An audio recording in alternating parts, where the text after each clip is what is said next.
شوال المعظم کا مہینہ ہے، اس مہینے کے حوالے سے ایک عمل احادیث مبارکہ میں ملتا ہے۔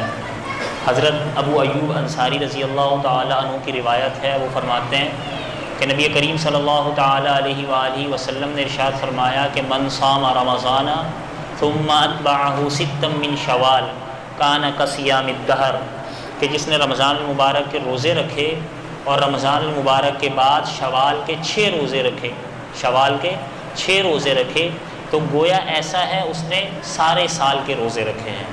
یہ روایت ملتی ہے، اور اس قسم کی روایت اور احادیث کی کتابوں میں بے شمار جگہ پر ملتی ہیں۔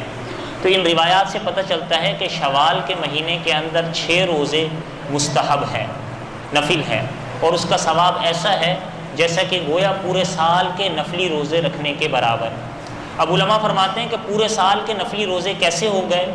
وہ اس طریقے سے ہو گئے کہ 30 روزے رمضان المبارک کے اور 6 روزے شوال کے، یہ کتنے ہوئے؟ 36 ہوئے نا، 30 اور 6 36۔ اور قرآن مجید میں اللہ تعالیٰ ارشاد فرماتے ہیں کہ من جاء بالحسنۃ فلہ عشر امثالھا، جو کوئی ایک نیکی کرے گا تو اس کو 10 کے برابر ثواب ملے گا۔ 36 کو 10 سے ضرب دیں کتنا ہوتا ہے؟ 360۔ اور سال کے اندر 360 دن ہوتے ہیں، اسلامی سال اگر دیکھا جائے، انگریزی سال میں 365 دن ہوتے ہیں، لیکن اسلامی سال کے 360 کے قریب دن ہوتے ہیں۔ تو گویا اس طریقے سے رمضان المبارک کے 30 اور اس کے بعد 6 روزے شوال کے رکھنے سے سال بھر کے نفلی روزوں کا ثواب ملتا ہے۔ تو یہ عمل احادیث مبارکہ سے ثابت ہے، تو ہمیں اس کی بھی کوشش کرنی چاہیے۔ لیکن اس میں 2-3 چیزیں یاد رکھیں کہ عید الفطر کے دن روزہ رکھنا حرام ہے، لہذا اگر کسی نے شوال کے 6 روزے رکھنے تو وہ عید کے دوسرے دن سے اسٹارٹ کر سکتا ہے، شوال کے مہینے میں کبھی بھی رکھ سکتا ہے۔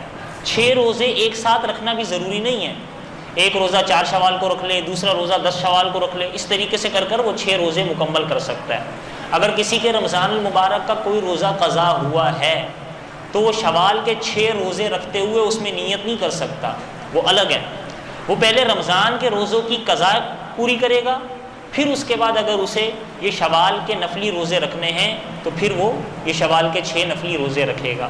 تو لہذا اس کی فضیلت ہے، یہ ضروری نہیں ہے، واجب نہیں ہے، لازم نہیں ہے، اس کو ضروری واجب لازم نہ سمجھا جائے، البتہ فضیلت کے طور پر، نفلی طور پر اور مستحب طور پر ان روزوں کو رکھنے کی ہمیں کوشش کرنی چاہیے۔ اللہ تعالیٰ سے دعا ہے کہ اللہ تعالیٰ عمل کرنے کی توفیق مرحمت فرمائے۔